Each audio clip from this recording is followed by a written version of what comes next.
The boy's shadow was completely normal. At least, that's what I heard. His parents were interviewed by the local paper, then the local news, and then it went national. He was always happy to do it, they exclaimed. He liked baseball and everything a normal American kid should.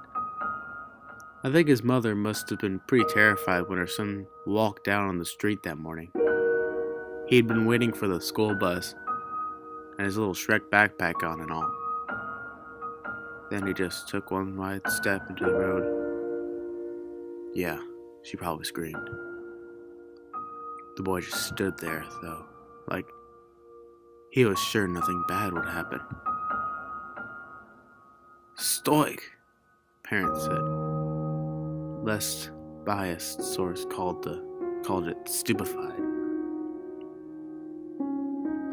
The bus stopped inches from the kid's face, and he didn't even flinch. He just smiled and stared in the direction he'd been facing, as if the rush of wind was a normal breeze. Anyway, yes. The shadow he casted above the pavement was normal. Nobody could coax him out of the street, not his parents, not the police, no matter what they ordered or threatened.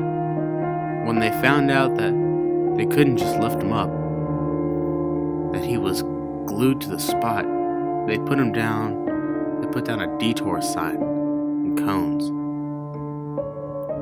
Everybody had their opinion when the story first hit the big news shows. Get a therapist in there. Let him stay there and freeze until he gives up. Smack him around a bit. As the day wore on and the noon sun passed over his head, that's when the boy's shadow started to change. It extended just a little bit longer than it should. It was a bit wider than expected. The short, vacant, ever-grinning child was casting the shadow of a full-grown man. The other kids noticed it first, of course. Adults were too focused on the original puzzle. Days later, the shadow had grown still larger. It began to crawl up the sides of the houses despite the fact the child stayed frozen. He didn't eat, sleep, or even blink. He was a perfect little mannequin, dressed up for back to school season. Most concerning of all was the fact that each house lost power as the shadow passed. First his house, then the one across the street. As the shadow lengthened and widened at its own accord, the other shadows were caught in a day-long back-and-forth pendulum swing of darkness.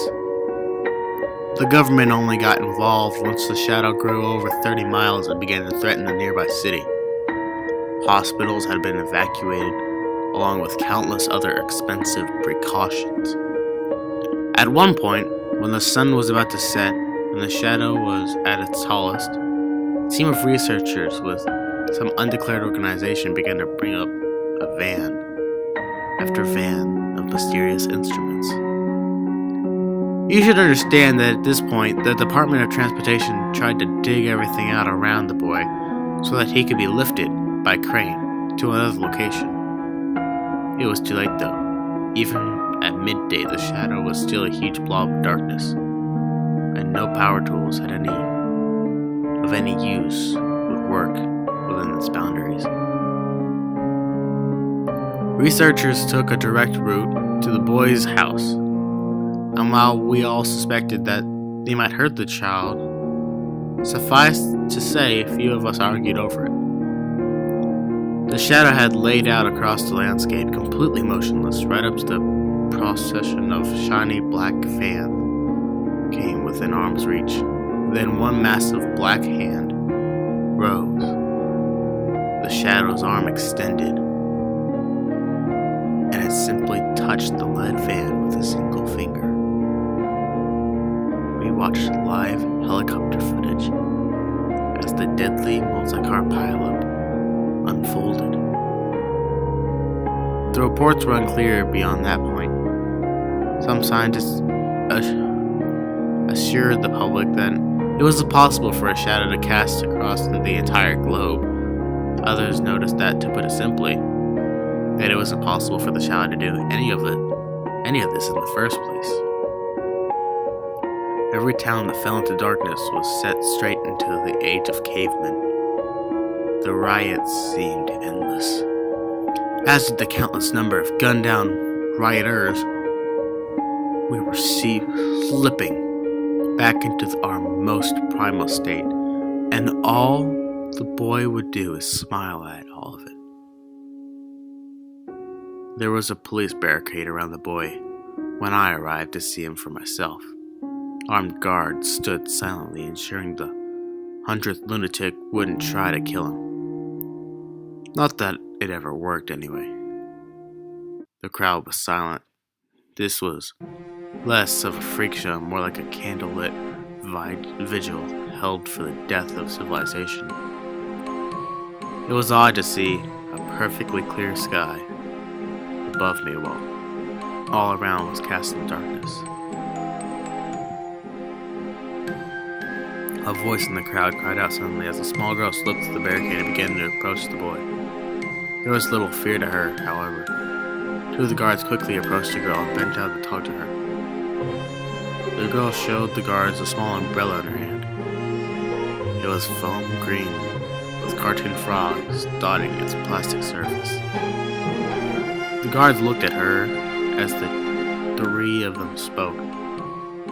Then they looked at each other with tired, weak smiles. The girl was allowed to pass as one of the guards waved for her mother to be calm. The entire crowd was on edge as the strange, frizzy-haired girl toddled up to the frozen boy. A tense, quiet energy was overwhelming. The girl put on the boy's sleeve and tried to crack open his motionless fist. She then stood on her toes, as tall as she could manage, and tucked the handle of the open umbrella into the back of his sweater. Satisfied with her contribution, the girl raced back to her mother and disappeared into the lobby. Some let out a small chuckle. Others began to weep. I focused my attention on the distant hills. I watched the darkness retract from my